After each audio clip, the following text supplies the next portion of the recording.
The door slammed like a thunderclap in the dead of night, shattering the fragile peace of our two-bedroom ranch house in suburban Ohio. I was 8, curled under my Spider-Man sheets, clutching a flashlight like it could ward off the monster lurking in the hallway, my father's rage. "You think you can just erase me?" His voice boomed, raw and venomous, before the engine of his old Ford roared to life outside. Mom's wail followed, a sound that clawed into my chest and stayed there, festering like an untreated wound. That was the last I saw of him, vanishing into the rain-slicked streets of Cleveland, leaving behind a boy who learned too early that love could pack a bag and bolt without a backward glance. Fast forward 10 years, and here I was, 17, and staring at my reflection in the cracked mirror of my bedroom, the tuxedo hanging off my frame like a bad joke. Black, slim cut, rented from the same shop where half the football team got their ill-fitting suits for homecoming. My hands trembled as I adjusted the bow tie, the silk whispering against my skin like a secret I wasn't sure I was ready to tell. Prom night in Milford High. Our sleepy town's one shot at glamour before the grind of summer jobs and community college applications swallowed us whole. I'd fought tooth and nail with Mom to wear this thing. Not some rented corsage festoon gown like the girls, but a tux. "It's who I am," I'd said, voice cracking over breakfast waffles that morning. She hadn't argued, just nodded with that weary smile, the one that said she'd buried her own dreams long ago to keep the lights on. Downstairs, the living room clock ticked like a bomb. Mom hovered in the kitchen doorway, her nurse's scrubs swapped for a floral dress she'd dug out from the back of her closet. "You look handsome, Carter," she said, her voice thick. She didn't know the half of it. The knot in my gut wasn't nerves about dancing awkwardly or spilling punch on the gym floor. It was Jackson. God, Jackson Hayes, with his easy grin and those hazel eyes that crinkled when he laughed at my dumb jokes in AP Lit. We'd been orbiting each other since freshman year, study buddies turned reluctant confidants, sharing late-night texts about everything from Kurt Vonnegut's cynicism to the hypocrisy of our evangelical neighbors who preached love but doled out judgment like expired candy. But tonight felt like the edge of a cliff. Rumors had been swirling all week. Whispers in the locker room about who was going with who, and yeah, a few sideways glances my way after Tyler freaking Whitaker accidentally outed me in the cafeteria last month. "Carter's got a thing for dudes," he'd slurred, half drunk on stolen vodka from his dad's cabinet, the whole table erupting in snickers that echoed like gunfire. I'd frozen, fork midway to my mouth, burger grease congealing on the plate. No denial, no fight, just a numb nod and a quick exit to the bathroom, where I dry-heaved into the sink until the bell rang. Tyler was my best friend, or so I'd thought, until that betrayal carved a chasm between us wider than Lake Erie. Mom snapped a photo with her ancient flip phone, the flash blinding. "For the memories," she murmured, tucking a 20 into my pocket like I was still that 8-year-old begging for ice cream money. The doorbell rang, and my heart lurched. Not a limo. Milford wasn't Beverly Hills, but Jackson's beat-up Chevy pickup, idling in the driveway with country rock faintly thrumming from the speakers. He was early, as always, the kind of guy who showed up with coffee before a test, because teamwork makes the dream work, his words, delivered with that disarming shrug. I stepped outside, the spring air crisp with the scent of blooming lilacs from Mrs. Hargrove's yard next door. Jackson leaned against the truck, all 6 feet of him poured into a navy tux that hugged his broad shoulders just right. His tie was crooked, hair tousled like he'd run his hands through it one too many times. "Whoa, Carter," he said, straightening up, his gaze sweeping over me slow and deliberate. "You clean up nice. Like James Bond nice." Heat flooded my face, and I ducked my head, fumbling for words. Says the guy who looks like he stepped out of an Abercrombie catalog, ready to conquer the punch bowl. He laughed, that low rumble that always made my stomach flip, and opened the passenger door with a mock bow. "After you, Mr. Bond." As I slid in, our arms brushed, accidental, electric, and for a split second, his fingers lingered on the doorframe, close enough I could smell his cologne, something woodsy and warm.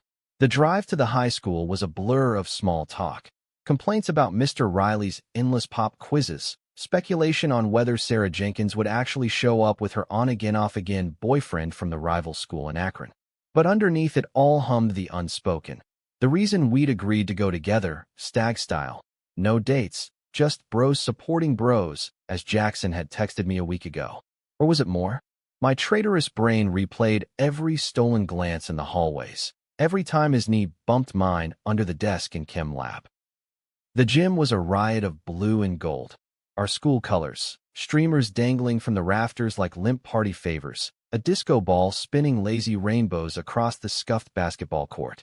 Welcome to the jungle, thumped Guns N' Roses from the DJ booth, and the air reeked of cheap perfume, sweat, and desperation. Clusters of kids milled about, girls in shimmering gowns air-kissing, guys loosening ties already, chugging from red Solo cups smuggled from some contraband flask. Tyler was there, of course, holding court by the bleachers with his posse, his eyes narrowing as we walked in. "Look what the cat dragged in," he called, voice laced with that false joviality that set my teeth on edge. The dynamic duo. You two practicing for Queer Eye, or what? The word hit like a sucker punch, and the laughter around him swelled, a wave crashing over me. Jackson stiffened beside me, his hand grazing my elbow, a touch so fleeting I might have imagined it. "Ignore him," he muttered, steering me toward the snack table. But the damage was done, heads turned, whispers slithering like snakes. I grabbed a cookie, crumbling it in my fist, the chocolate bitter on my tongue. Why did Tyler hate me now? We'd grown up together, bike rides to the quarry, sneaking into R-rated movies, sharing secrets under the covers during sleepovers. Until last summer, when I'd let slip during a tipsy bonfire that I'd kissed a boy at church camp. He'd laughed it off then, but something shifted after that, like I'd crossed an invisible line. Jackson piled a plate with sliders, oblivious or pretending to be. "Hey, remember that time in 8th grade when we TP'd the principal's house? Man, we were legends." His attempt at normalcy cracked a smile from me, small but real. We found a spot against the wall, away from the dance floor frenzy, and for a while, it was okay, trading barbs about the chaperone's bad fashion, rating the worst outfits on a scale of 1 to what were they thinking. But as the night wore on, the slow songs crept in, that aching melancholy of Wonderwall, pulling couples onto the floor. Girls in the arms of guys, awkward sways and giggles. And us, side by side, shoulders brushing, the space between us charged like a storm about to break. "You ever think about it?" Jackson asked suddenly, his voice low, eyes fixed on the swirling crowd. "What comes after this? College, jobs, all that adult crap." I swallowed hard, the cookie dust sticking in my throat. "Every damn day. Feels like Dad bailing set the timer on my escape plan. Mom's killing herself at the hospital. I can't stick around here forever." He turned then, fully facing me, the disco lights catching the gold flecks in his irises. "You're not like him, Carter. You're solid. The kind of guy who stays." His words hung there, heavy with something I couldn't name, and my pulse thundered in my ears. Was this it? The moment I'd replayed 1,000 times in the shower, heart pounding as hot water blurred the tiles? Before I could respond, Tyler materialized, red-faced and reeking of beer, his arm slung around a giggling freshman who'd clearly had her fill too. "Carter, buddy, dance with me. Show these straight-laced fools how it's done." It was a taunt, pure and vicious, his eyes gleaming with malice. The crowd parted, expectant, and I felt the gym shrink, walls closing in like a trap. "I think you're good, Ty," I said, forcing steadiness into my voice. But he lunged, grabbing my wrist, yanking me forward with a force that sloshed punch from a nearby cup onto my shoe. "Come on, don't be a pussy." Jackson exploded. "Back off, man."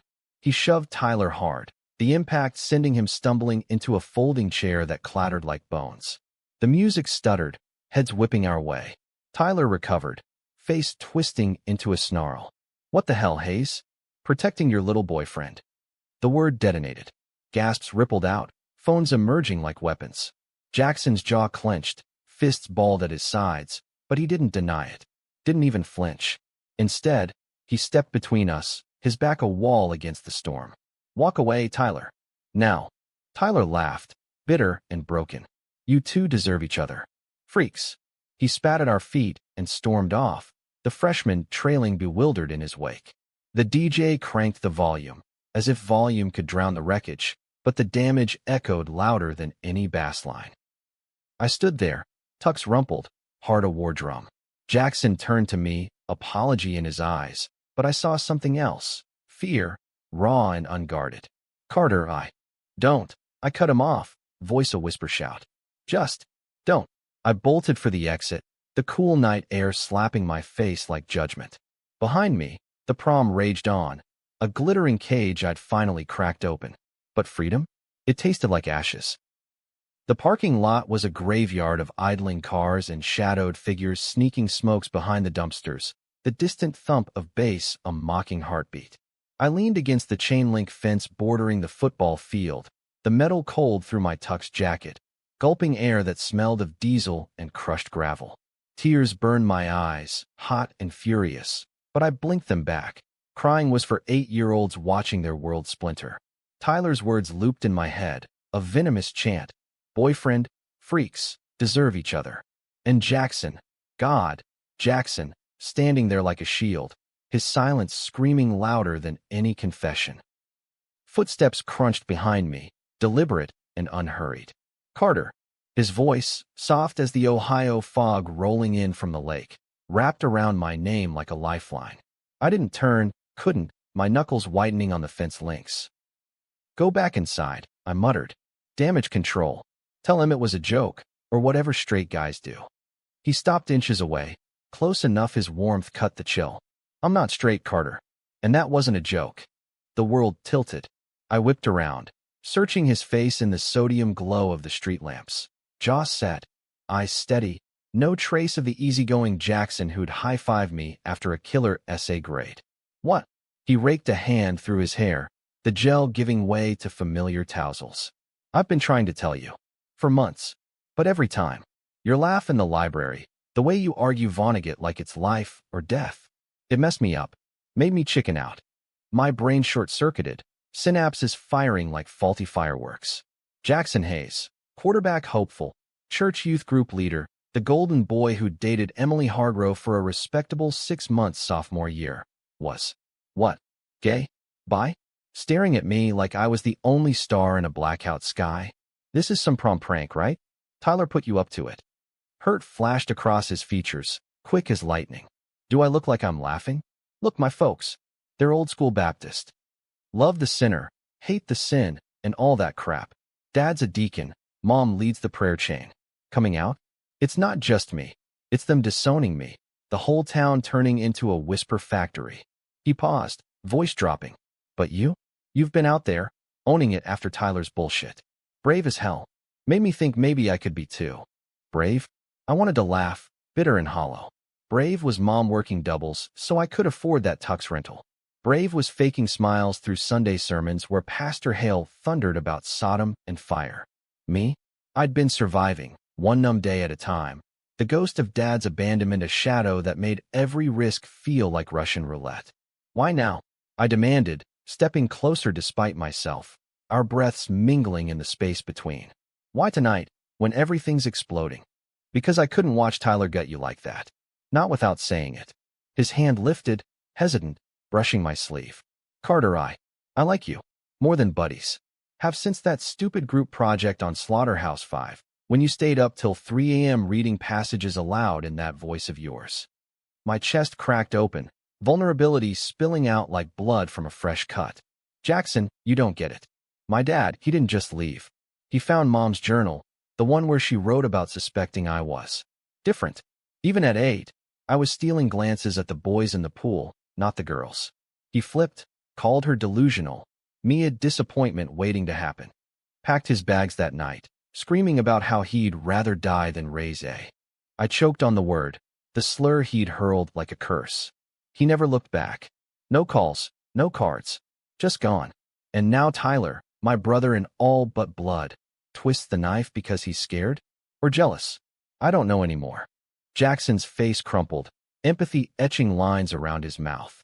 I'm sorry. God, Carter, that's. He trailed off, pulling me into a hug that was all awkward angles and desperate need. Tuck's fabric rustling, his chin on my shoulder. I stiffened at first, then melted, inhaling the clean scent of him, the steady thud of his heart sinking with mine. It wasn't a kiss, not yet, just two fractured kids clinging in the dark, the prom's muffled chaos a world away. We broke apart when headlights swept the lot, a minivan of parents honking for their daughters. "Come on," Jackson said, nodding toward his truck. "Let's get out of here. Drive somewhere that isn't this fishbowl." I hesitated, the rational part of me screaming warnings, scandal, small-town fallout, the inevitable call from Mom at midnight. But the pull of his hand in mine drowned it out. We peeled away from Milford High, the rear view shrinking the gym to a glowing speck, radio low with some indie folk tune about lost highways. He took us to Quarry Point, the old swimming hole where we'd cannonballed as kids, now a secluded overlook with a rickety picnic table and a view of the Cuyahoga Valley's twinkling lights.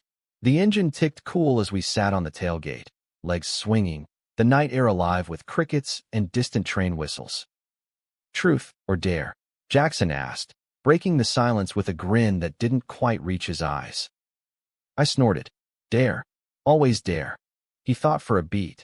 Then, "Tell me something you've never told anyone. Real talk." The question landed heavy. I stared at my polished shoes, scuffed from the gravel. "I keep Dad's old watch in my sock drawer. Wind it every Sunday, like it'll bring him back. Pathetic, right? Hoping the guy who ditched us sees I'm worth sticking around for. Not pathetic." His voice was fierce. "Human." My turn. "Truth. Why'd you really wear the tux?" Not the "it's who I am" line. The deep cut. I met his gaze, the vulnerability mirror he'd held up. Because I wanted to feel seen, not hidden.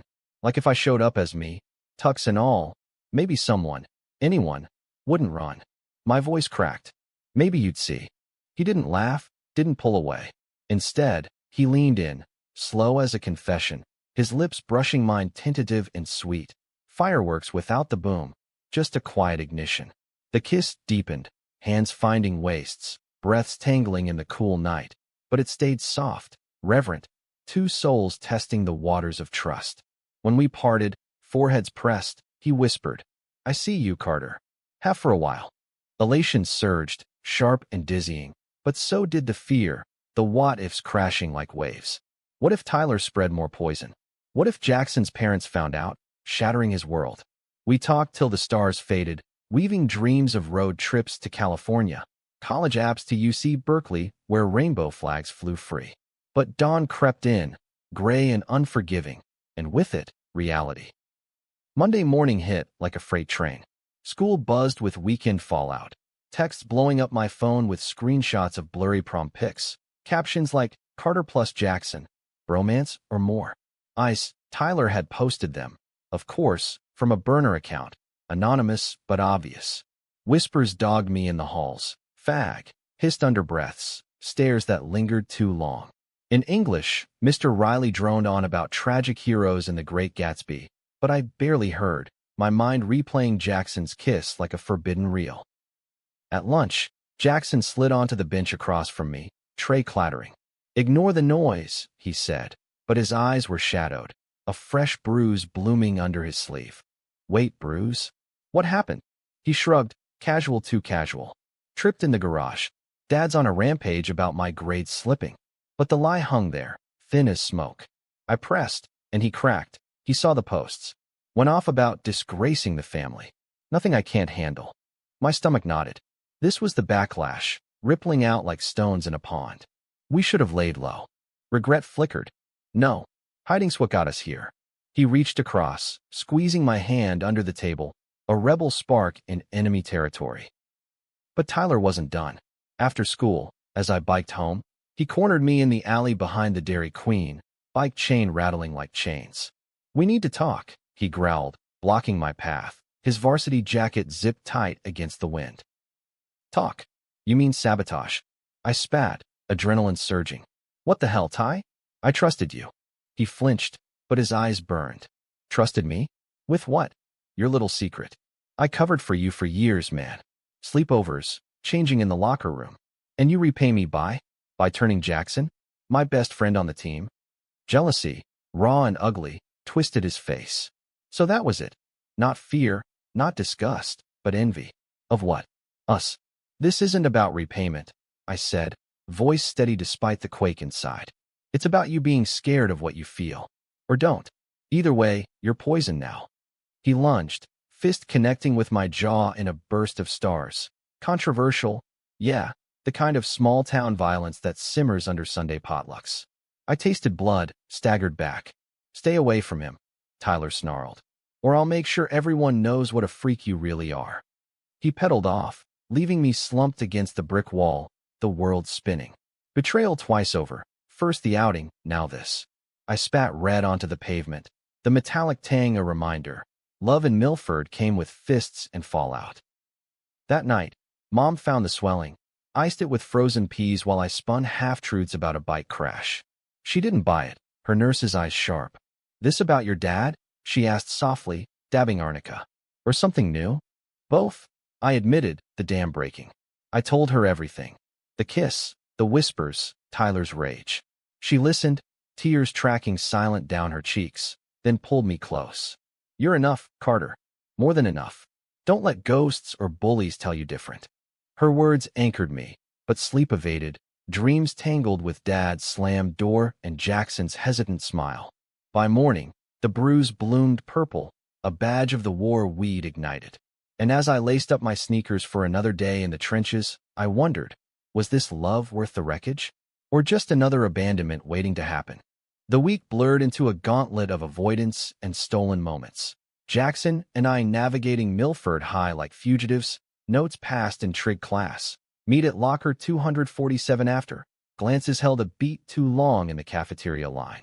Tyler prowled the edges, his glares a constant itch. But he kept his distance. The alley scuffle a silent truce enforced by the vice principal's zero-tolerance policy after someone snitched on the fight. Rumors evolved, mutating from snickers to outright myths. We'd hooked up in the janitor's closet. Jackson was quitting football to go full rainbow. I was some city kid plant sent to corrupt the heartland. American high school at its finest, cruelty wrapped in plaid flannel and pickup trucks. Friday brought rain, sheets of it lashing the windows during assembly, where Principal Whitaker, Tyler's uncle, coincidence, lectured on respecting differences in a tone that screamed performative. Jackson sat 2 rows back, his knee nudging mine when he passed, a Morse code of solidarity. Afterward, in the downpour, we dashed to his truck, laughing breathless as water soaked our hoodies. Road trip, he proposed, keys jingling. Ditch this dump. Head to the lake house, my aunt's place, empty till Memorial Day. Temptation tugged hard. Mom's shift ends at 8. She'd kill me. Call her. Say it's a sleepover at. Mike's. His grin was boyish, pleading. Mike, the stoner third wheel who'd bow out for a 6-pack. I caved, texting Mom a lie that tasted like bile. She bought it, trust, fragile as it was, still intact. The drive to Lake Erie was 2 hours of pure escape.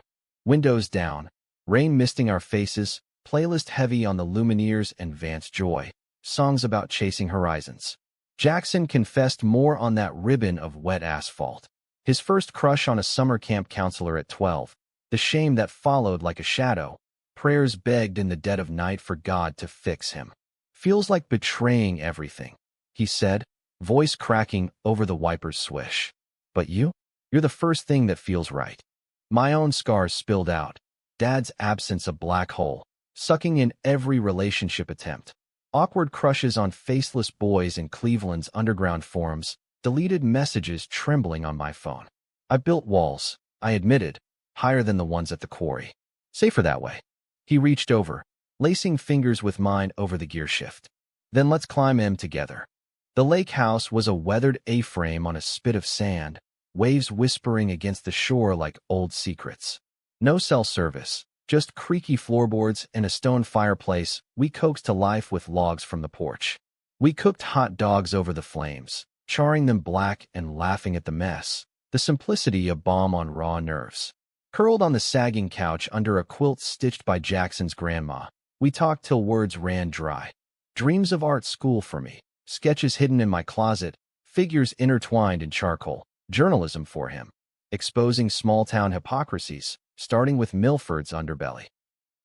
The kiss that night was inevitable, building like the storm outside, slow at first, exploratory, then urgent with the pent-up ache of hidden years. No rush, no frenzy, just lips and whispers, hands tracing collarbones through damp shirts, breaths sinking to the rain's rhythm. It was romantic in its restraint, a promise etched in firelight, bodies speaking what fear had silenced. Afterward, tangled in each other's arms, Jackson murmured, "This is what I've been missing. You." Bliss, fragile and fleeting. Saturday dawned clear, the lake a mirror of blue, and we kayaked out to the buoys, splashing like kids till exhaustion pulled us to shore. But paradise cracked when Jackson's phone, charged on the dash, pinged with voicemails. He'd left it on silent, but the screen lit up, 7 missed calls from home. His face drained as he played the last, his mother's voice tinny and tear-choked. "Jackson Michael Hayes, you get home now. Your father's. He's had a heart scare. And those pictures, Lord help us, what are you doing?" Panic clawed his features. "It's nothing," he lied, but the tremor in his hands betrayed him. We packed in silence, the drive back a funeral procession, rain returning in spiteful gusts.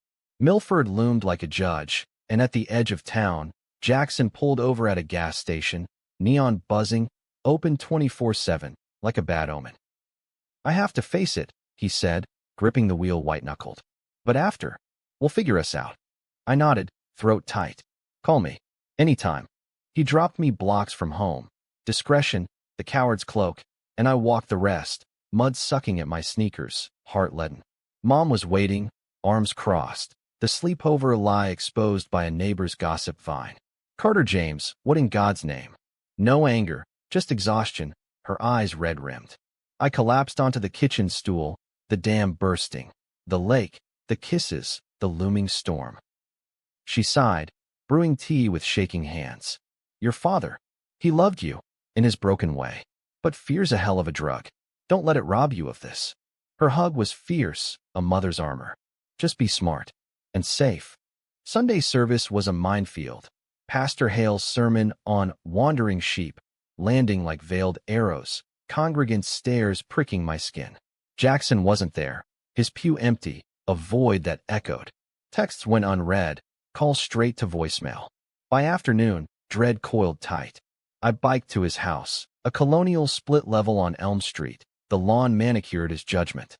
His truck sat in the drive, but the shades were drawn, house shuttered like a tomb. Mrs. Hayes answered the door, face pinched, Bible clutched like a shield. "Carter. He's resting. Family matters." "Is he okay?" "The heart thing." Her lips thinned. "A mild episode. Brought on by stress." The word dripped accusation. "You wouldn't understand." I did, though, too well. Dad's stress had been me, the unspoken queer specter. "Please, ma'am. Just tell him. Go home, boy." The door clicked shut, final as a gavel. Desperation drove me to Tyler's that evening, pounding on his trailer door till he yanked it open, eyes bloodshot, a beer in fist. "What now, princess?" "Jackson's in trouble. His dad, something's wrong. You gotta help."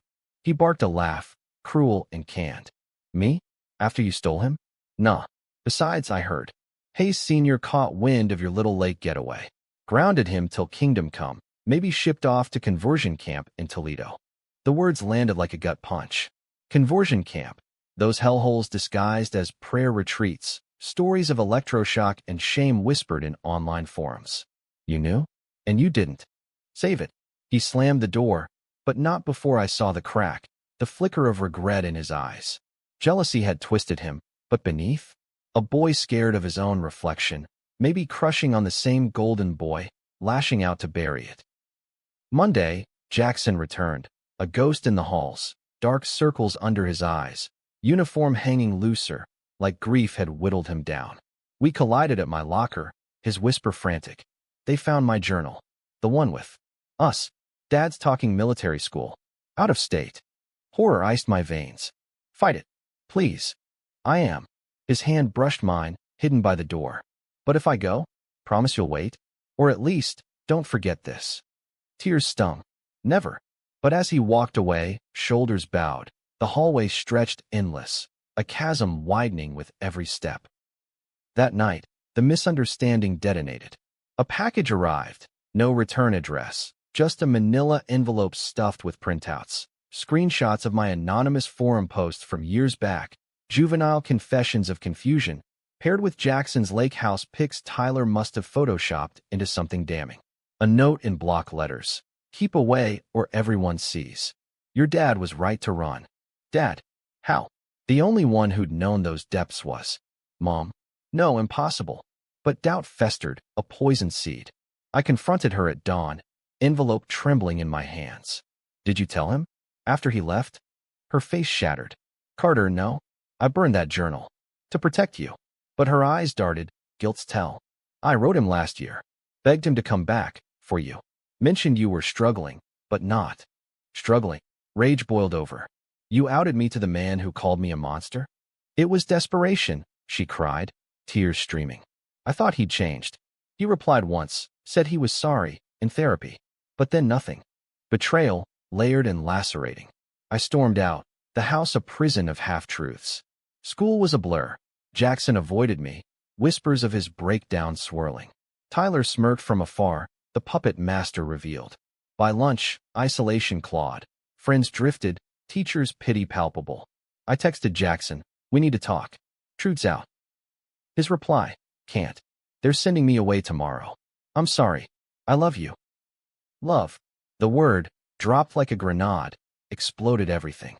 I bolted from class, tears blurring the halls, collapsing in the bathroom stall where it all began. Sobs racked me, raw and ugly. The boy who'd lost a father now losing his heart. But in the wreckage, resolve hardened. No more hiding. No more running. Tuesday morning broke with a sky bruised purple, thunder rumbling distant threats over the valley. I didn't go to school, couldn't face the empty space where Jackson should have been, the vultures circling for fresh gossip. Instead, I rifled through Mom's desk drawers while she slept off her night shift, guilt gnawing but desperation sharper. There, tucked under tax forms, a stack of letters, yellowed edges, Dad's scrawl unmistakable. The last one, dated 6 months back. Ellen, I've changed. Seeing a counselor in Pittsburgh. For Carter, tell him I'm proud. No more running. Proud. The word mocked, but it cracked the anger's shell, revealing grief beneath. Mom stirred as I folded the letter, her eyes puffy. He meant it, honey. But pride's a journey, not a postcard. I need to find Jackson, I said, voice steadier than I felt. Before they ship him off. She nodded, handing me the keys to her ancient Corolla. Go. And Carter? Forgive yourself first. That's the hardest part.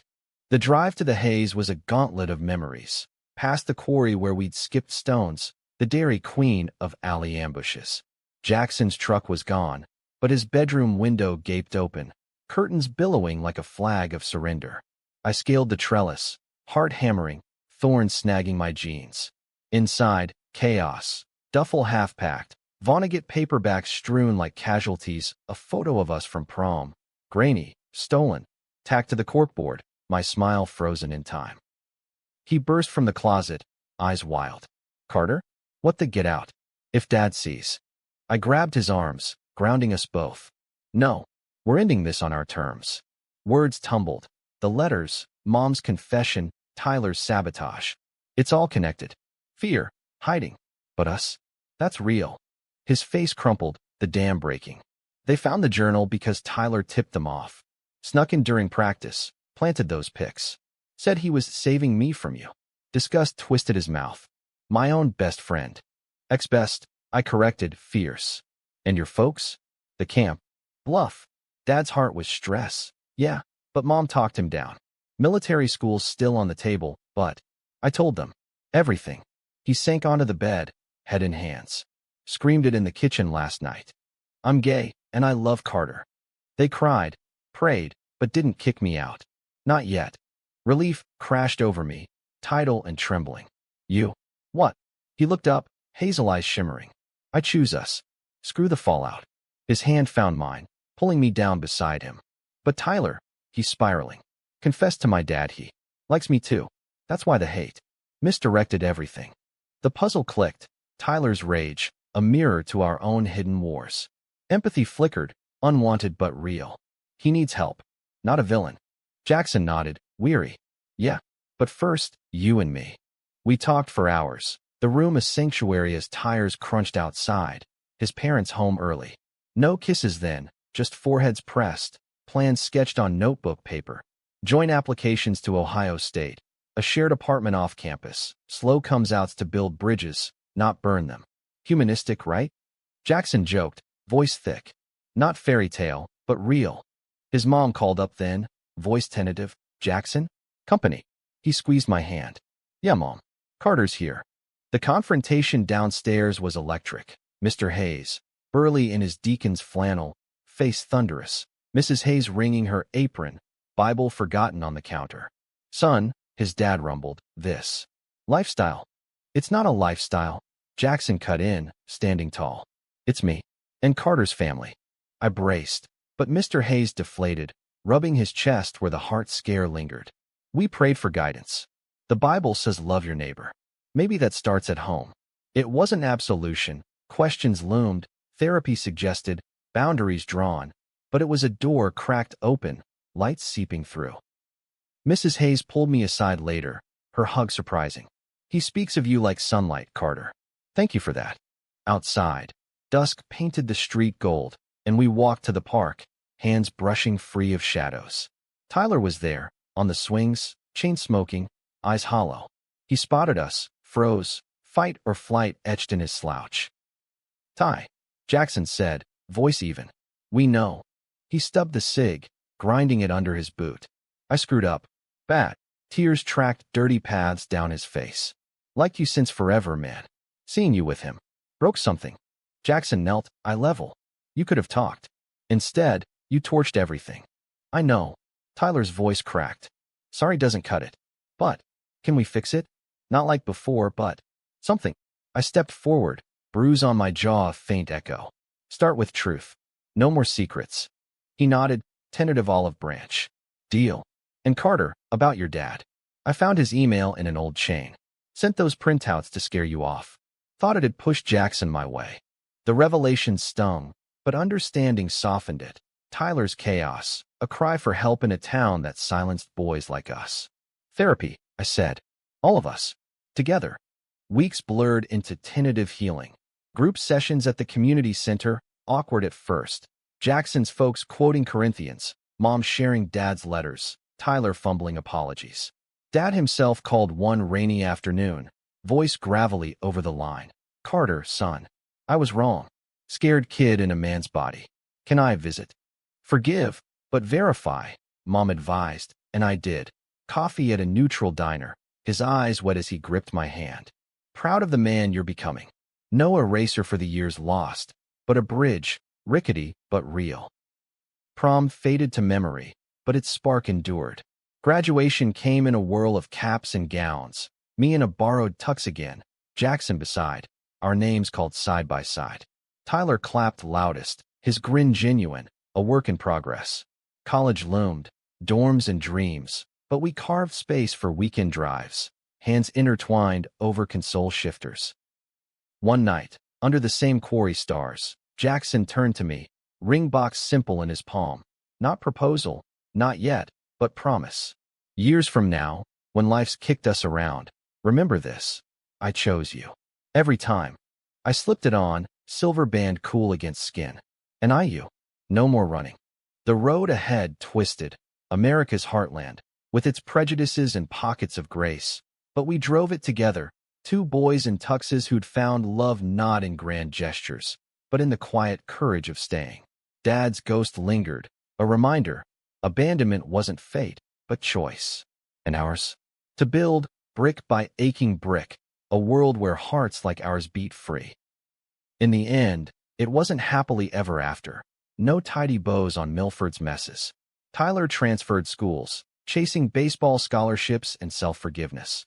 Jackson's parents joined PFLAG, quiet revolutionaries in pews. Mom dated a kind widower from her hospital shift, blooming late, but bright. Dad visited monthly, mending fences with stories of his own hidden youth. A closeted uncle's influence, regrets stacked like cordwood. Me? I sketched our story in a leather journal, pages filled with tangled limbs, chaste, shadowed, and hazel eyes, a testament to the boy who'd worn a tux to claim his skin. Love, it turned out, wasn't the absence of pain, but the grit to wade through it. Dramatic, yes, laced with betrayals that scarred but didn't define.